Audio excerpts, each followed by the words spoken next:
I found out my brother got my wife pregnant 2 weeks before my father died, and 1 month after I inherited $2.3 million. You'd think I'd be furious. I wasn't. I was numb. Hollowed out. The kind of betrayal that doesn't spark rage immediately. It just takes a bat to your chest and leaves a ringing silence. That moment rewrote everything I thought I knew about family. My younger brother Sean had always had it easier. People like to assume that jealousy goes oldest to youngest, but it wasn't like that with us. Sean was the golden boy, Mom's pride, Dad's spitting image, everyone's favorite chaos machine. Me? I was the quiet one. I got straight A's, kept my head down, helped out when asked. It never seemed to earn me much. Mom made his favorite meals every week.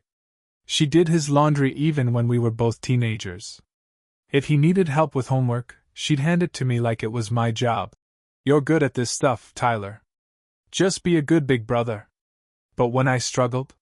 Silence. Shrugs. Figure it out, you're smart. At first, I told myself that was just how it was. That maybe I was more independent, more self-reliant. But as we got older, the cracks widened. Sean never stopped pushing boundaries. He'd sneak into my room, read my journals, and rat me out to Mom for what I wrote, twisting words into weapons. One time he slipped pebbles into my cereal. I almost broke a tooth. When I told Mom, she just said, "That's how brothers bond. Lighten up." He was a devil in a boy's skin.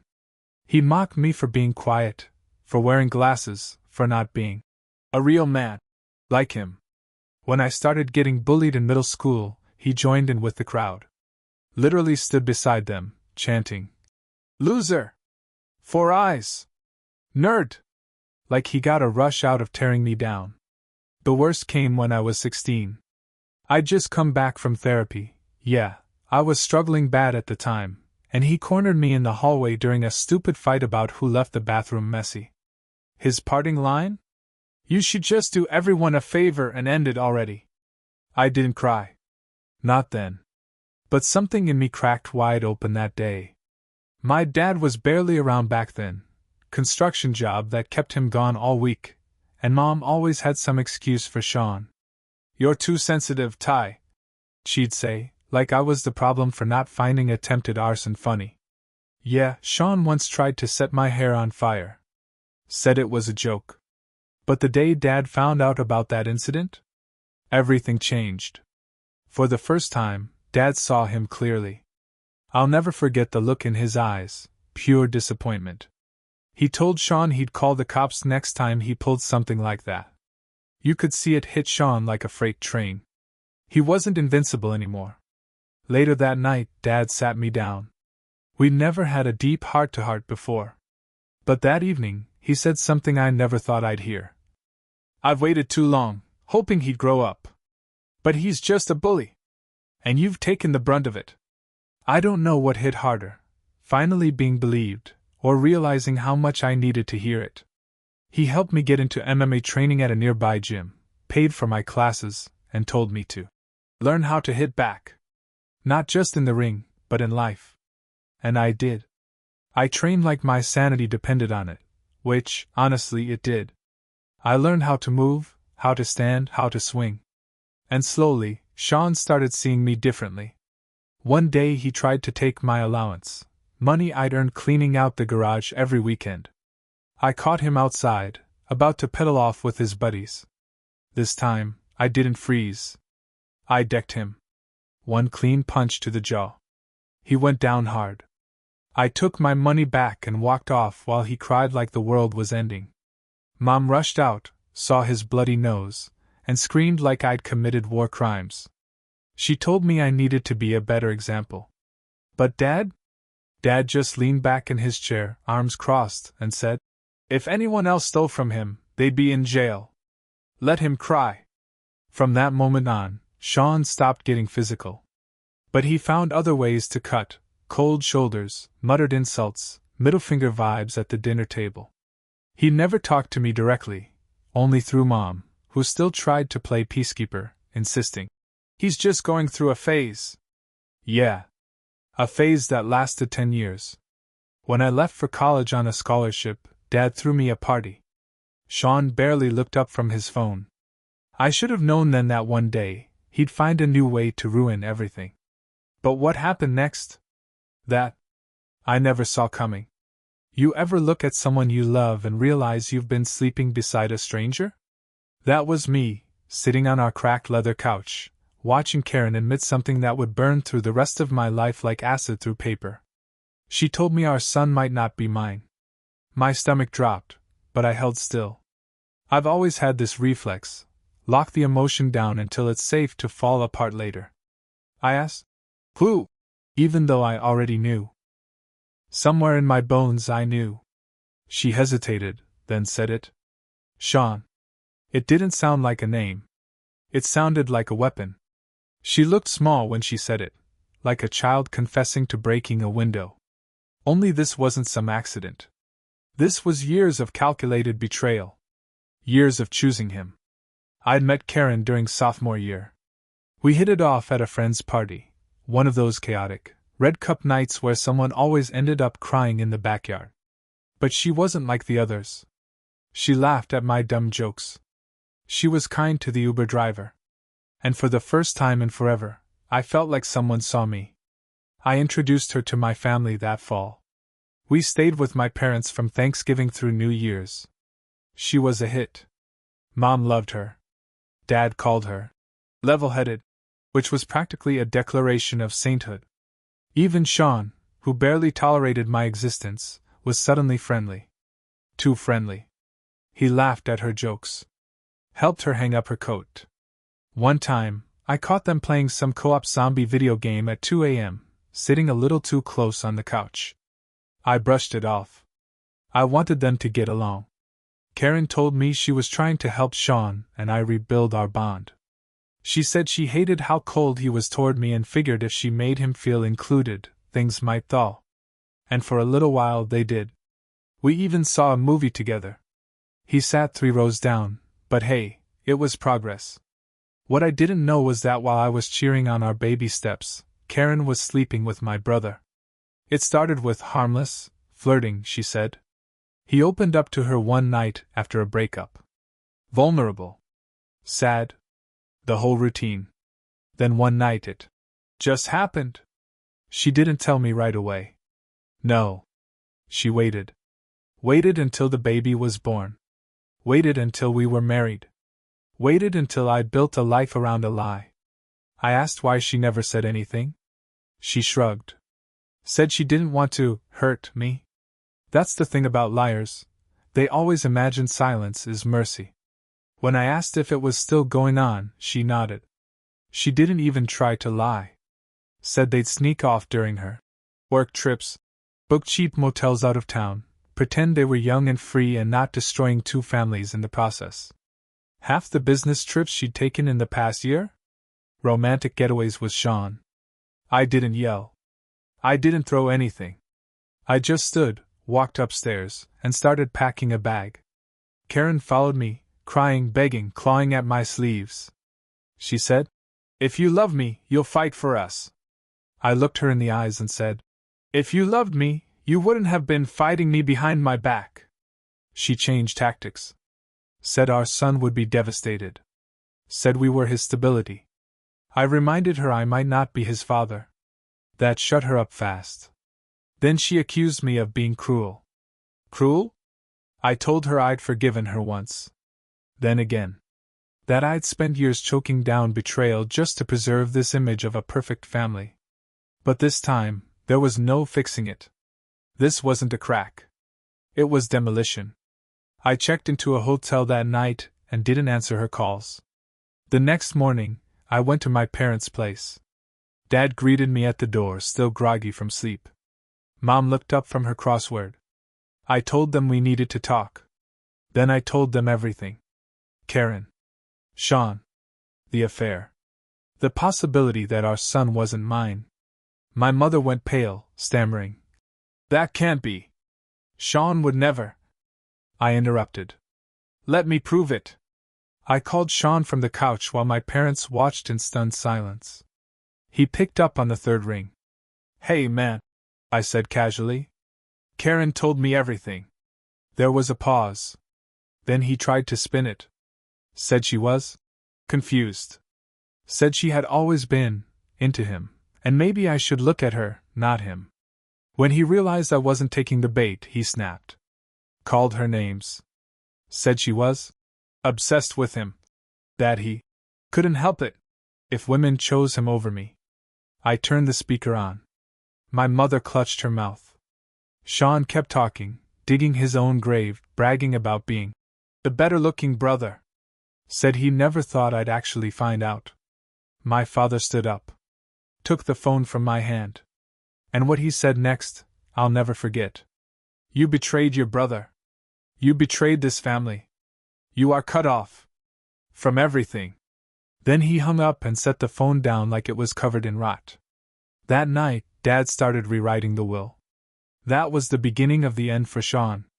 But not the last twist. Not by a long shot. I didn't think I had anything left to lose, until the DNA test came back. I had been holding on to a hope, thin as spider silk, that maybe, just maybe, Karen had been wrong. Maybe the affair had happened after the conception.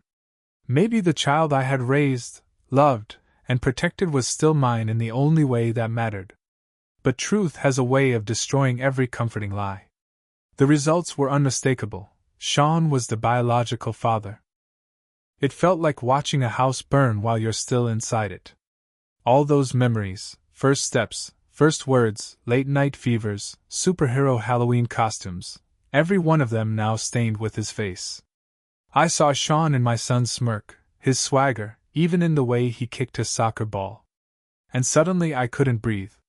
Karen called later that day, probably sensing something had shifted. I didn't answer. She texted twice. Then she sent a picture of our son, smiling at some birthday party, captioned, "He misses you." I stared at the image for a long time. My stomach clenched. Not because I missed him, I did, but because he looked so much like him. That night I drank too much whiskey and sat alone on the edge of my bed, asking myself the question I never thought I'd ask. Can love survive the truth? The answer came quick. No. Not this kind of truth. Not when it crawls into your skin and starts to rot everything it touches. The next morning, I met with my lawyer. She was sharp, efficient, and didn't blink when I told her what had happened. She said the paternity test would heavily influence the divorce, especially since Karen had knowingly deceived me into raising another man's child. When I told her that man was my brother, her eyebrows twitched barely, but it was enough. She knew this wasn't just a betrayal. It was a war crime. The proceedings began fast. Karen's attorney tried to posture, acting like she was the victim of emotional neglect. But her infidelity wasn't some one-night lapse. It was a years-long affair with my own flesh and blood. And the court saw it for what it was. They ruled against alimony. She lost custody. The judge even used the words, calculated deceit, in his ruling. When it was over, I walked out of the courtroom feeling lightheaded. Not free exactly, more like unburdened. Like I'd been carrying a boulder on my back for a decade and someone finally kicked it off a cliff. But grief has a strange way of lingering. In the days that followed, I'd open drawers and find little drawings my son had made. Stick figures of the three of us. Mommy, Daddy, me. I kept one. Tucked it into my sock drawer. The others I couldn't bear to look at. Karen kept calling. She left voicemails ranging from pleading to furious to pitifully performative. Once she cried so hard I almost picked up. She said she'd changed. That she wanted to rebuild. For our son. I wanted to scream. He's not my son. But I didn't say it. I didn't need to. The last time we spoke, she said something that chilled me to the bone. You were always the safer bet. Sean was the fantasy, but you were the foundation. I laughed. Actually laughed. Bitter and loud. I was the foundation you built your lies on, I said. And you thought I wouldn't notice the cracks. After that, I blocked her for good. Sean, for his part, didn't say a word. Not a call. Not a message. The only thing I heard was through my cousin, A text that Sean had dropped out of college and was working part-time as a mechanic. Apparently Karen and the child had moved in with him. Ironic. The two people who used me as a stepping stone were now stuck building their future on each other. I'd love to say that brought me peace, but it didn't. Not really. What finally did was silence. Pure, unbroken silence. I moved into a new apartment, nothing fancy, just a clean space with no ghosts in the walls. I bought blackout curtains. Started therapy. I took up swimming in the mornings and reading again before bed. For the first time in years, no one needed anything from me. And yet, even in that peace, I couldn't shake the image of that kid, my maybe son, my not son, looking at the door like he still expected me to walk through it. I had to remind myself, he wasn't mine. He was Sean's. And I couldn't raise another man's child, not when that man was the one who destroyed me. I thought that was the end of it. But I was wrong. Because 2 weeks later Sean called. And what he said next almost made me drop the phone. It was a Sunday morning. Quiet. Peaceful. The kind of morning where your coffee tastes just a little better because the world isn't asking anything of you yet. Then my phone buzzed. Unknown number. I almost let it go to voicemail. But some part of me, some stubborn, masochistic part, answered. Hello? There was a pause. A breath. Then, it's Sean. His voice was thinner than I remembered. No swagger. No edge. Just small. I didn't say anything. He filled the silence. I know I'm probably the last person you want to hear from, but His voice cracked. I need your help, man. I actually laughed. Just once. Sharp and humorless. He kept going like he hadn't heard it. Karen's been different since the paternity test. She's pressuring me for child support. I'm already working weekends at the shop, but I can't make rent. And Mom and Dad, well, they won't even speak to me. Oh, I wonder why. I said, my voice laced with venom I didn't even try to hide. He sounded genuinely hurt by the sarcasm. Like he expected sympathy. Come on, Ty, you know how she is. You know I didn't mean for this to happen. I stood up from my kitchen table and walked to the window, watching the world outside continue like nothing was broken. I'm sorry, I said slowly. Did you not mean to sleep with my wife? Or not mean to keep sleeping with her? Or not mean to knock her up and lie to me for years? Silence. Then he tried a different route, the guilt trip. You don't know what it's like, he muttered. Everyone's turned against me. Even Grandma won't return my texts. Karen's threatening to sue for full custody if I don't pay up. I'm barely scraping by. You mean you're finally experiencing consequences? I asked. Fascinating. You don't get it, he said, voice rising. You always had everything handed to you. Dad's attention, that inheritance, the stable job, the perfect image. I cut him off. You slept with my wife, Sean. While I was raising your kid. While I was paying for your schooling and watching you toss your life down a garbage chute. Don't talk to me about images. He broke then. Like actually broke. Started sobbing. I sat back down, because something in me needed to hear it. Needed to hear him unravel, just once. I messed up, okay? He cried. I was stupid. Selfish. I know that. But I'm drowning, man. Karen's got me on a leash and that kid, he doesn't even like me. I don't know what I'm doing. That last part hit harder than I wanted it to. Because I knew what I was doing when I was raising that boy. When I was reading him bedtime stories, and tying his shoes, and holding him through nightmares. I knew exactly what I was doing. But Sean? He didn't have a clue. And now he wanted a life raft. He wanted me to throw him one. You don't get to ask me for help, I said, flat and cold. Not after what you did. You lit the fire and now you're calling me for water? Nah. Burn. He sniffled. Tyler, please. You're my brother. Were, I said. You were my brother. Click. I sat there for a while. Just breathing. I wish I could say I felt triumphant. Like I'd finally closed the loop on our tragic, stupid saga. But what I felt was stranger, emptier. Like I'd just hung up on a ghost. The next few days were radio silent. But then I got a call from my dad. He sounded calm. Too calm. "Son," he said, "I'm updating the will." I already knew what that meant. "Sean?" I asked. "Cut off. Completely. I'm giving him $1 just so the lawyers can't say I forgot him." I blinked. "All of it's coming to me?" "Yes.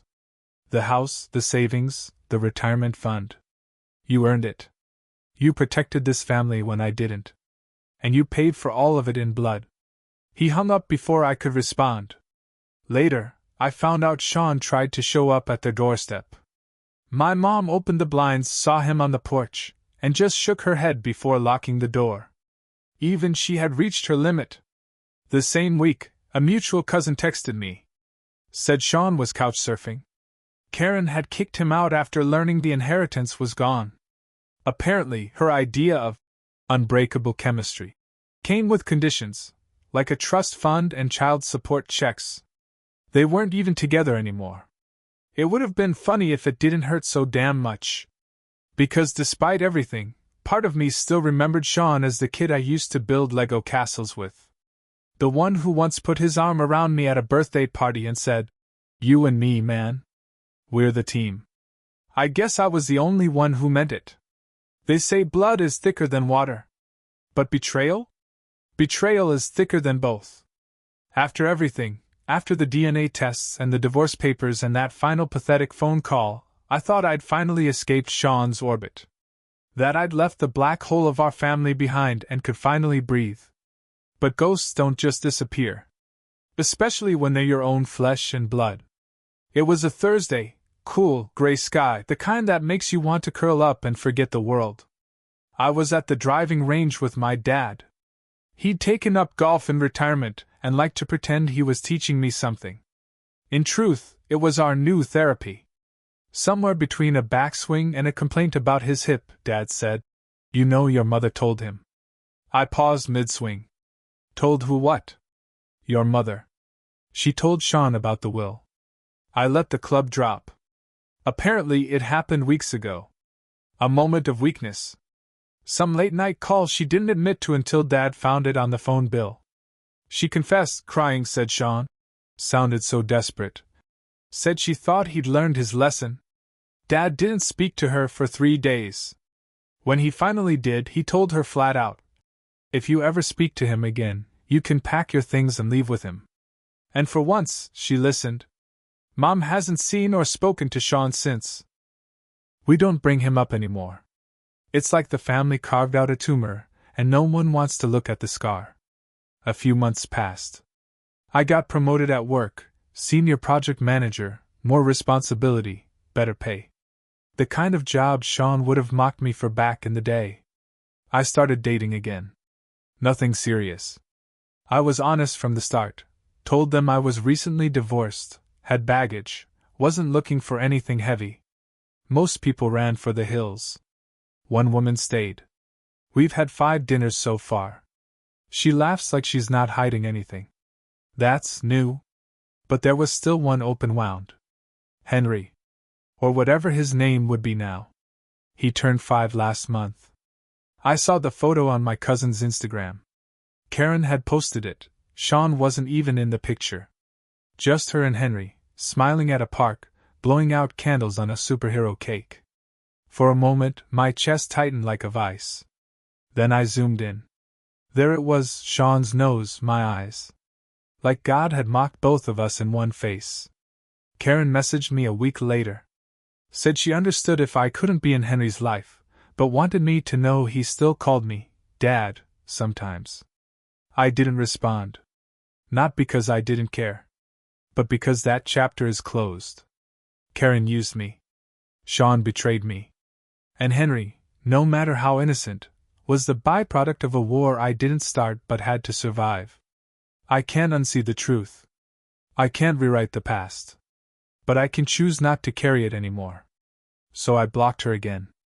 And I made peace with it. As for Sean, word is he's still couch hopping.